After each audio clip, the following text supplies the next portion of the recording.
Chapter 1 Intro.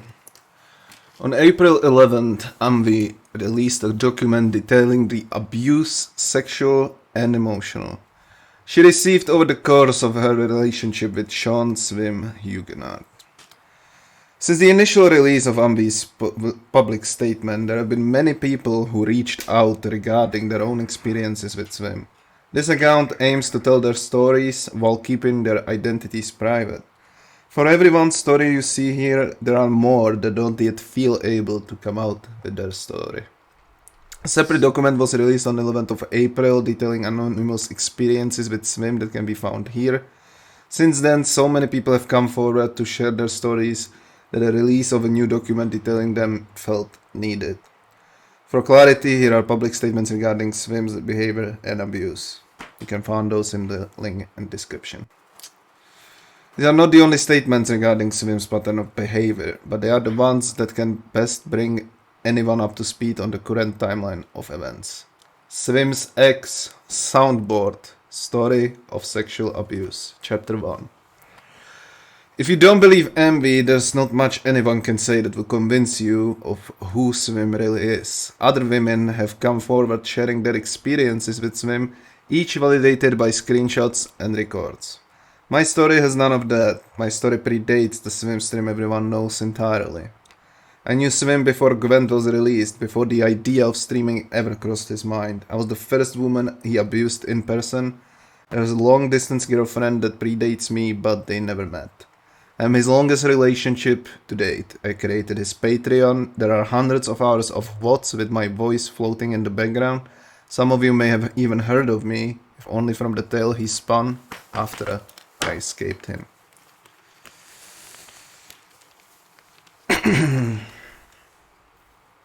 My experience mirror envy's exactly. I'm sharing my story mostly in the hopes it validates the other women Swim has hurt. Nothing you did caused this behavior. You did not deserve it. You could not have changed him or prevented it from happening. You couldn't have known better. I believe you and I know exactly who he is. The other reason I share this because this behavior and abuse pattern will continue and more women will be harmed. If Swim has a platform that affords him a spotlight and a network with which to attract vulnerable women. I fell into his lap, wanting to die and not really caring what happened to me. I had nowhere to go and not a soul to care about what happened to me. The timing was perfect. Swim was able to offer me somewhere to land. I made many mistakes and a lifetime's worth of bad decisions in my 20s. I have never claimed that I was a good girlfriend to Swim. I was barely a functional human being. I've got as much past in my past as anyone. I had no burning desire to revisit these memories. I'm also not a streamer, I don't have a fan base, and I do not have any status or power to leverage to my advantage. But Swim is, and he does. Most women he has targeted after I left have been connected to him via his Swimstrim personality. The lore community has been incredibly supportive of Envy and everyone else who has come forward about Swim's disgusting behavior. He is still embraced and supported by gaming organizations, networks and devs. Someone vulnerable will cross paths with Swim. They will suffer for it. If they leave and speak out, Swim will likely threaten to utilize his fanbase to punish them as he did with me. Envy, your strength and bravery in coming forward cannot be overstated. I respect and admire you for standing up and speaking out. I am so proud of you. In April 2015, my world was turned upside down. I had lost my entire family, had to drop out of college and was suicidal. Mentally and emotionally, I was completely broken. I wanted to die and thought constantly about suicide. I had no money, no options and no hope. I was everything Sean Huguenot wants in a woman. September 2015, Swim saw me playing Dota 2 in a stack with a friend of his and sent me a friend request. He later told me that he only friended me after he looked my profile and suspected that I'm a girl. He friended me on his Smurf account pretending to be a girl named Kelsey with high MMR. I was new to Dota and Kelsey offered to give me some tips. A couple hours into our conversation on Steam and Kelsey revealed that they were a man by the name of Sean Huguenot. After the reveal, Swim started aggressively pursuing me and I was desperate for emotional validation and love after everything I've been dealing with. He monopolized every minute of my free time. We spent all day talking and playing games. He felt like an escape from the crushing reality of my world falling apart. Mid-October, my landlord told me that I'd have to leave by December if I couldn't pay rent anymore. I asked Swim if he could really let me move in with him and his roommate, something he had been suggesting any time. I panicked about my situation. He checked with his roommate and then bought me a ticket to Boone, North Carolina. Throughout this time, Swim would require that he get off half a dozen times a day on Skype. Every single thing he said to Envy, he said to me. His balls hurt so bad, and he needed to come frequently to relieve it. He had a super high sex drive. He needed to feel loved and validated. On occasion, he'd even admit that he loved the feeling of power and control he had over me, and the ability to use me whenever he liked. His personal cam girl. Every word Envy wrote about these behaviors felt like I was reading my own memories. I had to leave everything I owned behind, only taking 2 bags on the plane with me. All evidence of the life I had before losing my family would be left rotting in a dump somewhere in New Jersey. The night before my flight, Swim revealed his father would be driving him to the airport to pick me up.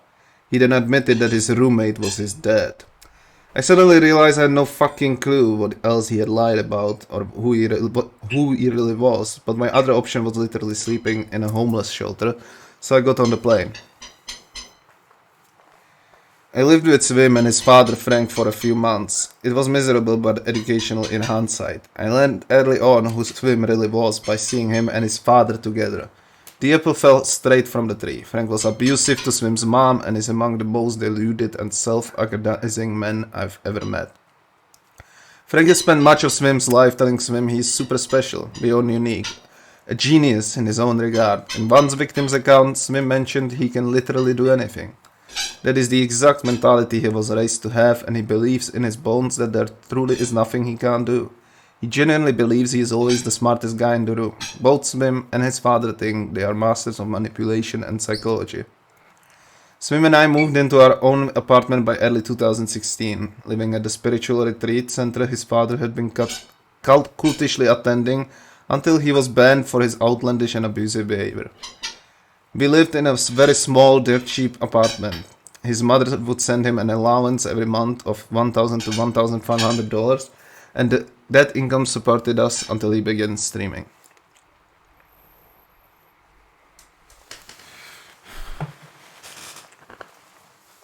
In the months before Swim would go live on Twitch for the first time, living on his own for the first time in his life, the nature of our relationship changed dramatically. His father wasn't cleaning up after him every day, nor was he there to force Swim to shower and other hygienic tasks. I was expected to be a maid, homemaker, and his personal caretaker. I started to realize that this wasn't love. It wasn't even a relationship. It was indentured servitude, and I was utterly trapped. I had nowhere to go and no one to turn to, and Swim and I both knew it.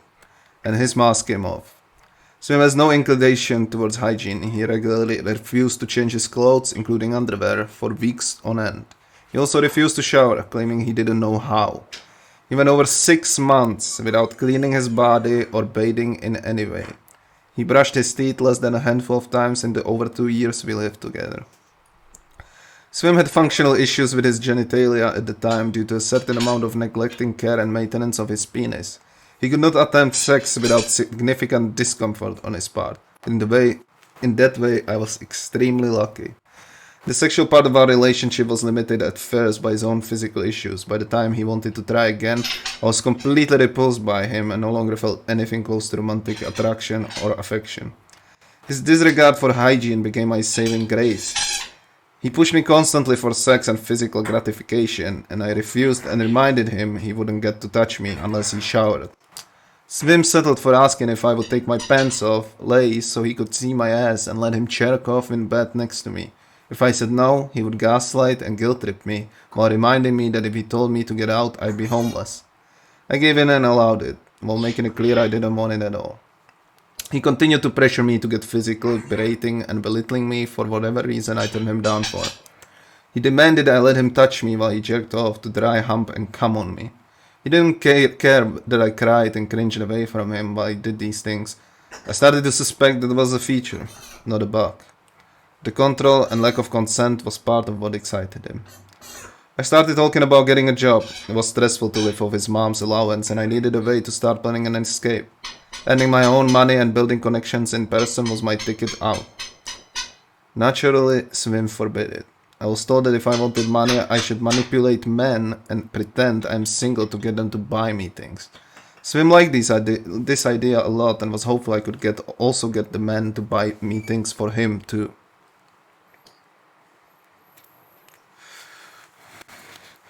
Inadvertently, he had just come up with my escape plan. I ended up meeting someone, we'll call him New Guy, while gaming, who cared about me and wanted to help me. I fell for him quickly and completely. Swim thought I was manipulating him for money and attention, and I nurtured that perception. This is the situation Swim references to others about being cheated on for a year before I left. I don't deny that I was fully in love with someone else, but I hesitate to call that what Swim and I had was a relationship. Swim was always from the very start a predator. I was just an easy prey. He considered me to be little more than his property. Swim never loved me or cared about me. He never even bothered to get to know me. He met a broken girl on the edge of complete annihilation and offered her what appeared to be a lifeline but was actually a threat. Around this time, Swim was between games and he had tried playing Witcher 3 from my Steam library. He liked Gwent, found out there would be a standalone game and signed us both up for beta slots. I was overjoyed to have him distracted and interested in something that wasn't me, as he spent the previous 6 months breaking me down for 3 to 5 hours daily. He was either incapable or unwilling to bring me back up afterwards. I'm sorry, Kokoba. I'm gonna have to move you here.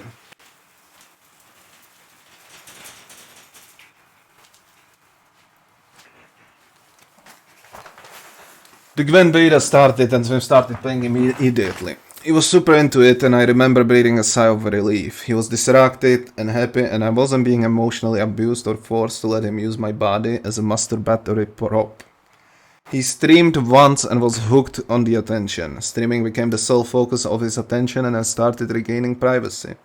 I sat next to him as he registered the name Swimstrim on Twitch. I insisted from the jump that I never be shown on stream, and that my name be kept private as well. I was aware from day one that he was the type of person to use his stream to maintain power over me, and I didn't want them to be able to find me after I eventually escaped.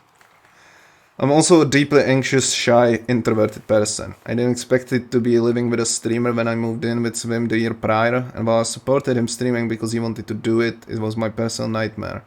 I am happiest when no one knows I exist. I try to keep as much distance from Swimstream as possible. He required me to be a presence in the background as hearing a girl's voice would increase viewer engagement. Hence my on-air nickname and what most of his community once knew me as Soundboard. Swimstream changed the rules of how I was allowed to live. I had to provide for his every want and need on demand while his stream was live. There was never any consideration for what I wanted or needed at any time. I was to be silent and have as minimal of presence as possible unless I was interacting with his stream. I would regularly be torn apart verbally if his stream wasn't up to his standards that day, as the issue was always my lack of participation, never his gameplay or reactions. Swim has never had a real job, one that required him to report directly to someone he's not related to, or any real responsibility and has no concept of accountability. One day his Twitch chat mocked him for streaming all day with morning gunk in his eyes. He never noticed throughout the day and never cleans his face. After that stream ended, Swim was upset and I suggested that he just take a minute to check his face before going live. He exploded at me, ranting about how he was too busy and literally did not have 3 seconds to spare to look in the mirror. That's supposed to be my job, making sure he's ready for stream, right? And I failed, embarrassing and humiliating him. I'm cruel and a heartless, selfish woman who wants to see him fail because I'm incapable of feeling love or any empathy. I started staying up all night and sleeping during the day while Swim streamed, as I was forbidden from using the internet or making noise while he was live. I'd wake up as the stream was ending and Swim would spend a couple of hours gaslighting and hurling insults at me. I guess that's how he decompressed after a stream. At night, I'd play games with New Guy and his friends while Swim legitimately jerked off while talking to his mods and planning his next Gwent stream. Side note, yeah, he almost always has his dick in his hand. It's awkward. Eventually, I started sleeping on the floor in front of my computer desk, as I couldn't stand walking up to find Swim touching me without consent or jerking off on near me. And it was life for me for around 9 months. Sleep on the floor during the day, wake up and get shit on for a few hours when stream ends, and spend the night trying to pretend I was anywhere else while plotting to get away. Getting away was not easy, and took well over a year of planning. If at any point Swim had learned what I was planning, I would have been ceremoniously kicked out, losing the few material possessions in the world I had left. I didn't want to lose everything again. I did what I had to do to survive that man. For the entire time I was with him, he made managing money and bills my responsibility. I leased our apartment in my name, made sure the rent was paid, did all shopping, and managed his finances, at his insistence.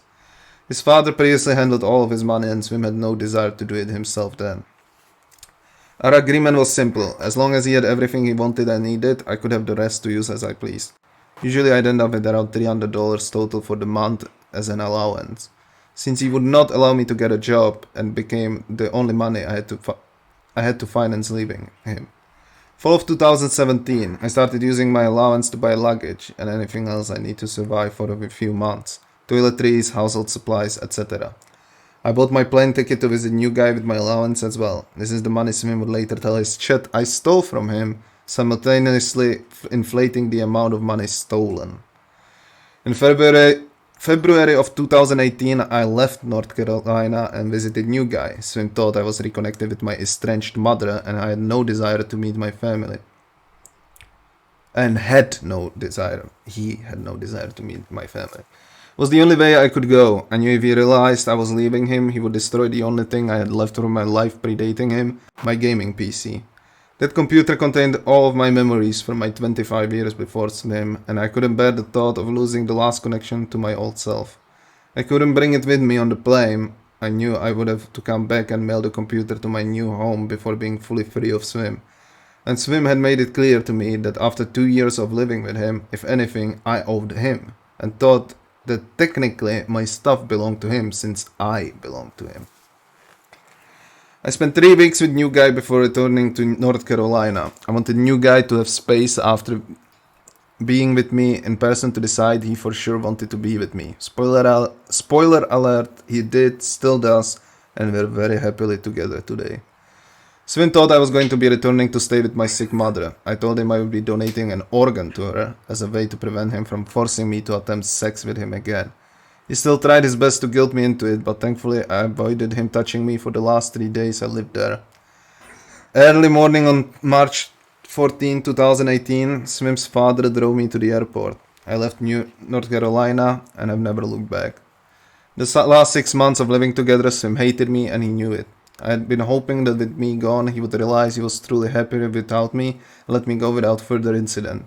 I've dated controlling narcissists before, and they don't handle being left very well. I figured the only way I could get away from him once and for all was if he decided to dump me. Like I said, he didn't like me anymore anyway. It didn't matter though, Swim refused to let me go, even though he didn't want me. He couldn't stand to see me escape from his control, and especially didn't like losing his emotional punching bag.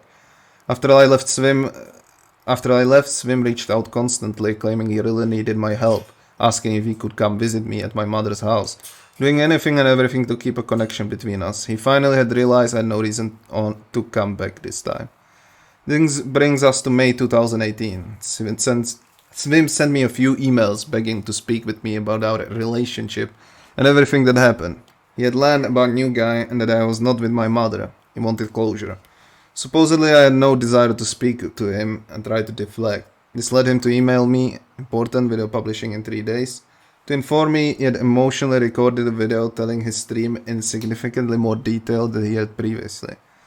Swim writes, I'm pretty sure a few things I mentioned in the recording aren't things you'd be comfortable with tens of thousands of people knowing about.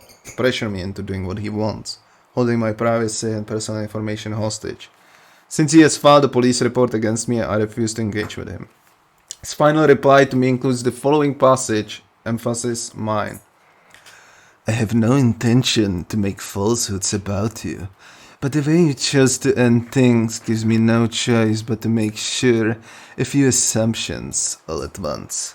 This is why I wanted to have a short conversation to clear those up so that I could avoid the possibility of presenting falsehoods.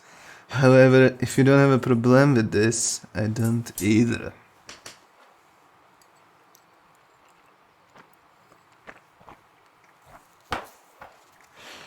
Swim wants to have a private conversation with me where he can get closure. He's demanding that I give him that, or else he will release a video that he has recorded and scheduled to publish before emailing me. He admits that he was emotional when recording it and that he talks about my appearance, my personal situation and life history, and the many lies he had prepared. If I submit like he wants, he'll be kind enough to give me the option to request he remove parts of it. The threat of an angry internet mob looming over the conversation. Look at how easily I can destroy your life. Between the lines, while he pretends to be a victim. This is textbook abusive behavior. And that is how Sean Swim Huguenot weaponizes his Twitch stream to intimidate and control women he has abused. I was dating Swim before he began streaming, and had always made it clear that I never wanted or desired to have any attention on me. Swim's casual mention of how tens of thousands of viewers will soon be treated to his side of the story in all of its hyperbolic glory, sharing my most intimate and personal secrets to his audience. He presents this as if he does not have a choice because his fans have the right to know. For someone who considers themselves to be uniquely gifted, a god among men, it's kind of sad how blightly uncreative he is, and how easy it is to see through him. Talk to me alone in the venue of my choice or I will dox you, lie about you, and weaponize my fanbase to harass you. Continue being my emotional plaything, or I will make your life as difficult as I can. This email exchange proves beyond all doubt that Swim uses his position and status in the community to hurt women, and he has been doing so from the very first opportunity. I was the first breakup he went through after he began streaming, and immediately he leveraged his viewers in an attempt to make me submit. I have suffered from debilitating anxiety my entire life and hate attention. I never wanted people to be focused on me. Swim knew my worst nightmare was for anyone to know my personal details and private life, and he used every member of his community to continue emotionally abusing me even after I had left.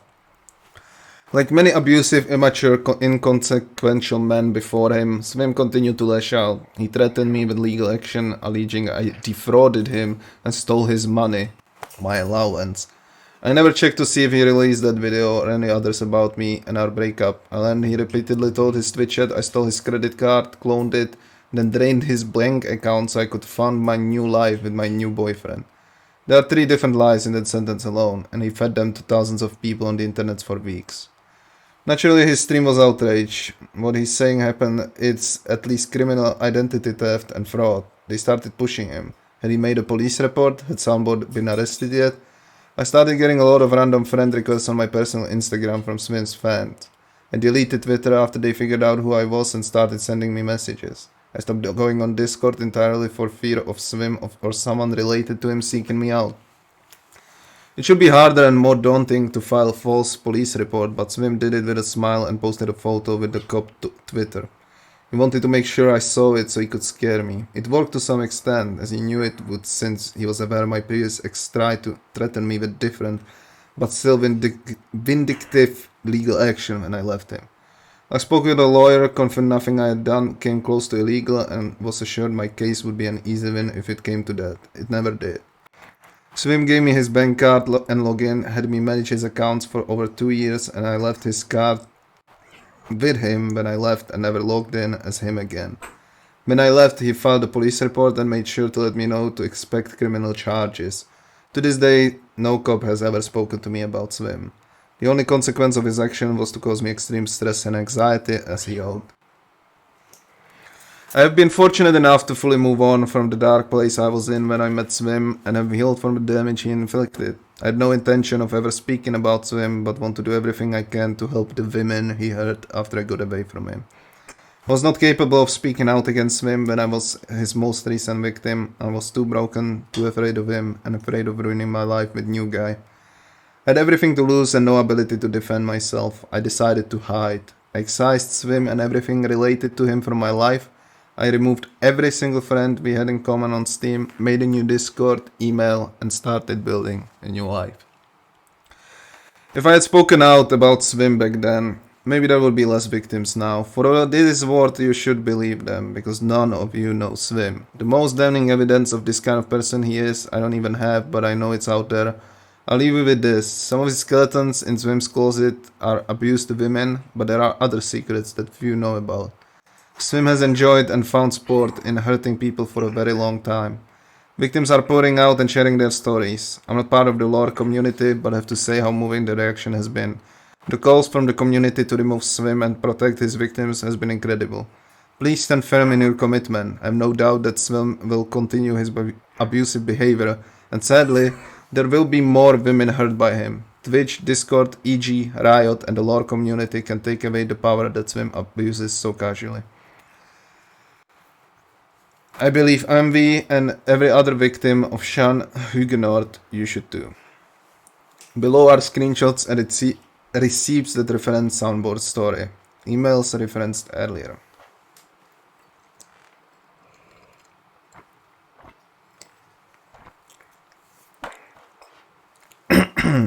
May 19th, 2018. So when blank fucked you the way that he did, you were in tears about him and others being vindictive towards you, saying you've never treated anybody that way. I don't know if at the time you were lying or you don't see this like that. I understand that you wanted to leave and I'm sure you just wanted to avoid conflict by lying. But what you've done to me here is very much the same. I don't believe in enemies under any circumstances. That being said, I'm not alright with how you handled this transition, despite it being mutual in result. I want to talk once to end things properly, for my own closure. Might sound silly to you, but it's important to me. I plan to update my viewer base on the situation in significantly more detail than I've done so far. I'm pretty sure a few things I mention in the recording aren't things you'd be comfortable with tens of thousands of people knowing about, to be honest. I was a bit emotional when I recorded it, and I mentioned stuff about you being 400 pounds when I met you, and about you having cheated on me for a very long time, etc. I'm going to upload this video before these people deserve to know what happened, but I legitimately want to give you the opportunity to take out certain parts if you see them as too personal or unnecessary. This is part of the reason I want to have this talk. I'm legitimately sorry for a few areas where my tone probably comes across as aggressive, like I said, and will believe in enemies or hostility under any circumstances.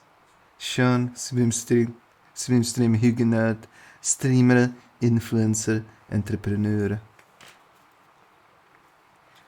Swim, a conversation would have been possible before, but now that this has escalated into a legal matter, I've been advised not to speak to you without the presence of my lawyer and outside of official legal channels.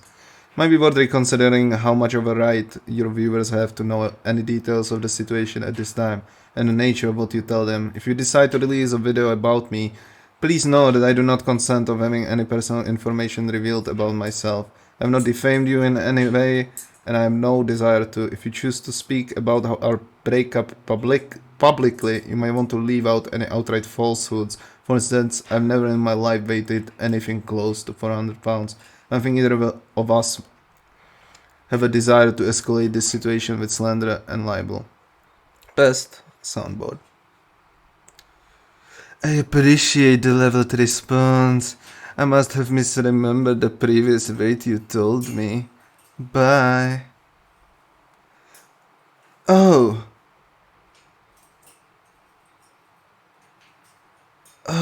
one final thing to note. I have no intention to make falsehoods about you, by the way. You chose to end things gives me no choice but to make quite a few assumptions all at once. This is why I wanted to have a shared conversation to clear those up so that I could avoid the possibility of presenting falsehoods. However, if you don't have a problem with this, I don't either.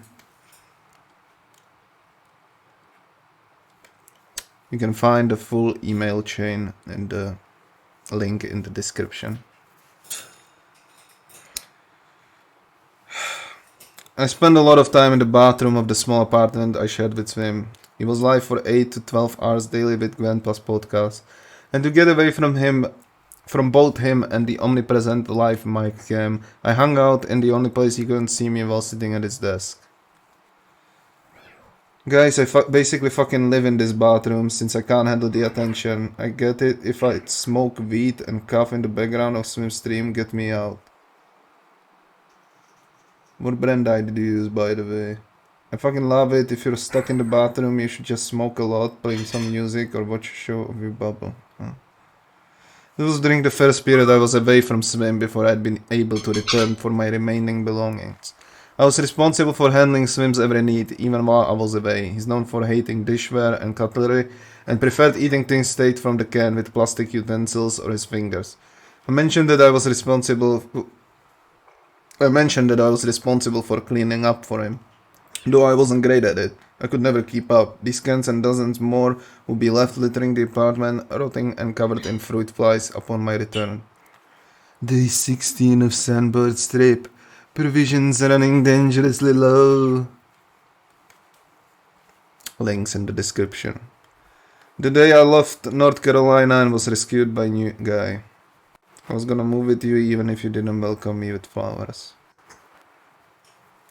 I've never received a copy of the police report or any official notice that one was filed against me, though I don't know if people get notified about that stuff usually.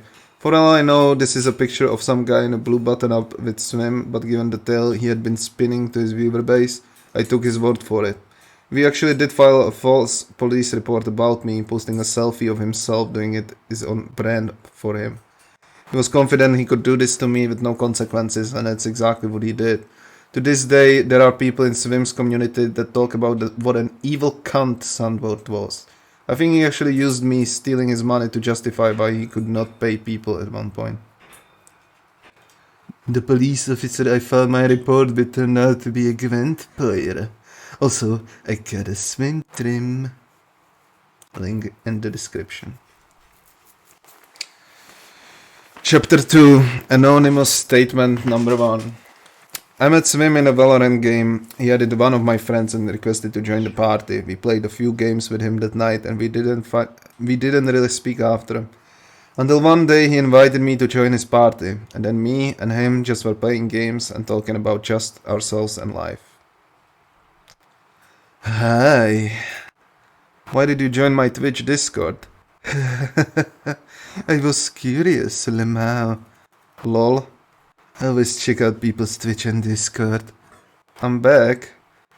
He also gave me streaming advice and really told me that I should go into the ASMR world. He was saying that I had a nice voice and that it was calming and it would really benefit me.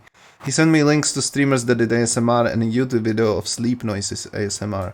It wasn't weird at first that he wanted me to take the ASMR route. It's okay. I miss your voice though, child face. Whenever you're comfortable with it. Hugging.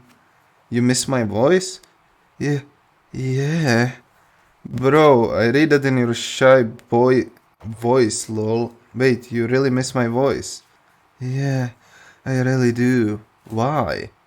I don't know. I like how it sounds. It's very ASMR. It's like relaxing and kind of gives tingles at the same time, you know? It was only weird after he told me that anytime we voice chat, it'd be hard from my voice. Sorry if anything I said was weird. It just got me off a little off guard and just started to make me spiral a little. I'd be okay if you didn't wanna be my boyfriend. It makes sense with what you were saying, and I apologize that I gave you that idea of me. I very specifically said I didn't think that way about you, ragey face. There must have been something I did to make you doubt me.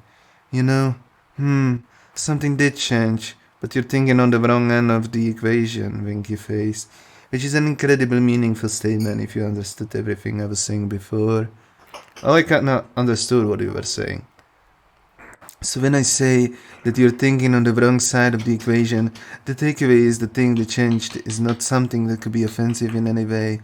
I guess it's more of a compliment than an insult. Would be one way of thinking about it. Like, you're thinking you did something that increased my perceived odds of you being a certain way.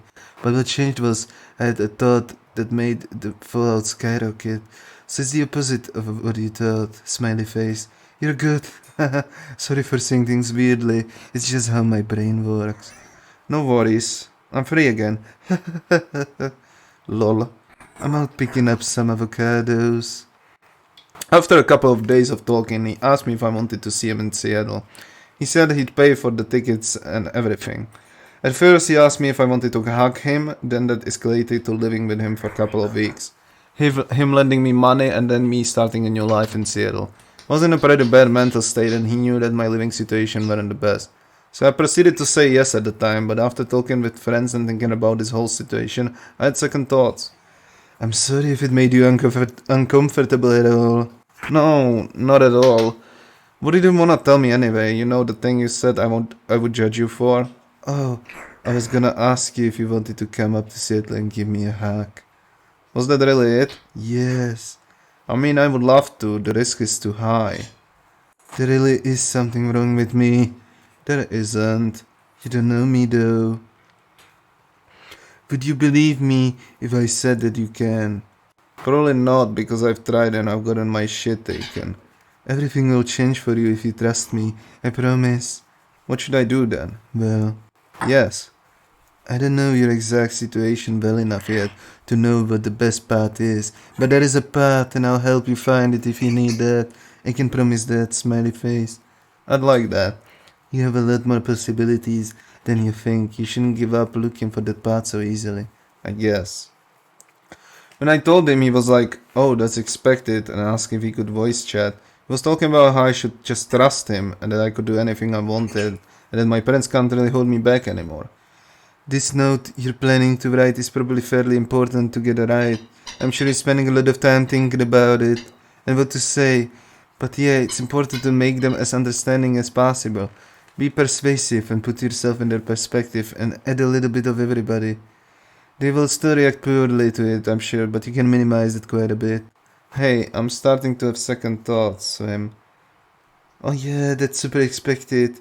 Let me finish recording, only need 10 minutes. Okay. Hey. Hi. He bought the plane ticket and things were set up to go until the night before. I had horrible nightmares and woke up in a panic and was texting him saying that I can't do it. I really can't get on that plane. Again, he tried to convince me saying that he would take me to Disneyland. My family was set to go to Disneyland later in April, and I would be sad about not being able to go since we don't go to Disneyland often. So he promised me that he'd take me to Disneyland if I win. What if I promised you to take you to Disneyland? I can't. Maybe in the future, I just can't right now. Can you stay on the call? I miss your voice even if you're sad. I'm sorry I can't. Okay. I feel awful, I'm sorry. What if I promised I can make you feel better, smiley face? Please? You make me feel better when I'm feeling really bad. I canceled the flight, Swim. I'm not going. That's okay. I still want to call and make you feel better, though. I want to be alone right now. Please give me that space. Okay, hugging. Hi. Hi. I don't know what to say. It's fine, you don't need to say anything. Are you mad at me? It really made me feel like I could trust him, and he felt like he was smarter than anyone else. He told me that he read books on how to be funny, and told me I wasn't funny, but that I could learn anything I wanted. There were a lot of things that made me a little uncomfortable with him. There was a time that we were on a call and he said that he had a worry about me. He said that he felt like I was manipulating him, but he said that it was very unlikely and he didn't really think it should be cause any worry, but it made me feel really off. On 9th April, he texted me in a very concerning manner, saying that I need to voice chat him about something important. He had told me that his ex was going to post a tweet longer about him, and she was trying to find anything that she could use against him. That's when he called me asking if I had told anyone about me going to live with him. And I told him that I just told my friends, and if I told anyone else, I kept his name anonymous. Hey, something sorta came up and I was wondering if we could call for a few minutes. I had to pull you away from VRC, but this is kinda important. Hey, I'm sorry, I just saw your message. Oh, no problem. Are you okay? I'm hanging in there. Are you able to call for a bit before bed? Yeah, when do you wanna call? I'm around now. Yeah. Well, I'm still a bit stressed about my ex, I guess. Apparently she's gonna post something to try to get me cancelled or something. No idea what. I mean, I haven't done anything bad. You know when she is? But it's just a lot of drama and stress and I really don't like this feeling. Nope, might be tomorrow even. Oh, I just hate it when people spread rumors and lies about me and sort of Makes me sick to my stomach. Like I feel like throwing up. It's not the first time I've had to deal with it. Ah. But I just hate whenever this happens. I wish people could be decent to each other. Oh, just Twitter drama. I think it's about time I did something else. Oh, did your ex-post thing you were talking about? Yeah, honestly feel pretty good about it. Just a bit weird at the same time. But it's not fun being manipulated and betrayed. But at the same time, I've been looking for an excuse to do something outside of my gaming for years now. So maybe she just did me a big favor. Maybe. I might stop by California actually. I plan on going on a road trip for a while, maybe playing some poker tables and hitting up half the state. Oh, that's fun. Yeah, maybe if I end up in your neck of the woods, I can give you that hug. On the day I was supposed to go, he called me and he took me for a walk. He showed me the park that he was gonna take me to and the needle in Seattle. Then he confessed that he loved me. Before that, he wanted me to tell him that I loved him. He went back to that by saying that he didn't really care as a child. He told me his childhood wasn't the best and he didn't get a ton of praise and people saying that they loved him. And he felt like people didn't love him. And he liked my voice and it was coming and he wanted to hear me say it. To this day, I'm very grateful I cancelled my flight. Who knows what would happen if I went to Seattle, and I'm very grateful that I did it.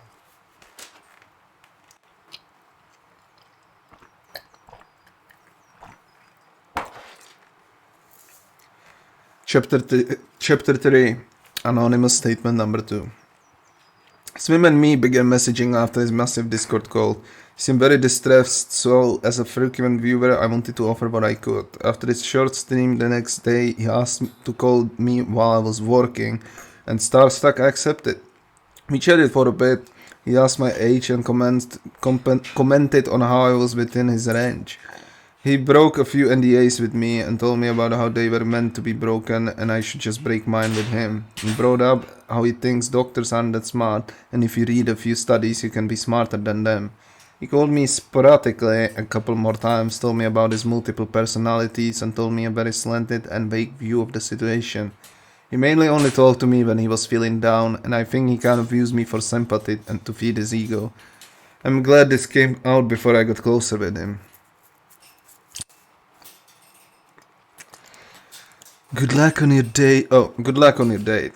Oh, you're blank. Haha, thanks. I'm serious though. Park meta is very sad. I'm not actually going on the date. Oh, so wait, is she real? More or less. Sorry if that was too much esoteric nonsense. Haha, no, it wasn't that. Just got pulled into the Valo party. Tell everybody I'll be back after my games. Hope you feel better, Swim. Thanks. I know it's like weird parasociality, but I'm sure you know a lot of people are always down to listen to what you have to say. And if you need an ear, I'm here. So if my messages are weird, I just know you said yesterday you don't get many messages. Yeah, I really don't. Don't want to overstep and give you advice, but at least for me sometimes I like to make little sock puppet accounts and go to different communities when I'm feeling down. It lets me kind of talk about things while staying completely anonymous, and I don't know, that helps me get things out. I don't know how you feel on it, but that's interesting. Well, I mean, it's just like parasociality makes talking about things difficult. I think those types of escapes deal with that. Monaco? Sure. You're cutting out a lot. How to be happy alone. 20 ways to be your own best friend. Hope you're feeling okay. You're still in the call window, I think. How are you feeling? It's been a lot of ups and downs. Right now I feel alright. That's good to hear, the alright part, and it's not been all downs. Thank you for stopping by my stream. I'm sorry I was so deep in the trans argument trenches. I just felt like I had to argue it, and it's honestly like a toxic concept. Hey, wanna call? Sure. You need to leave the call, Lamau. Is it RTC connecting? Oh, sorry, I was in my kitchen making breakfast really quick. I hope you enjoy your latte. Haha, it's okay. Hope your days goes good though and coffee energized. I'm sorry and hope you're okay. I didn't get to see the stream live, so I'm watching it right now, but I'm sorry you're going through this. I actually feel really good, TBH. That's good to hear, smiley face. Are you okay? Yeah, I'm feeling truly great. That's good to hear. What's going on with all this stuff? Your Discord pinged me like 3 times. I'm at work, so I haven't gotten to read much. No idea. Well, I'll probably read some of it in my break. Can't help but notice all of your reassuring messages stopped coming in real quickly. I wonder why. I'll see you guys on chapter 3. Swim's Bots.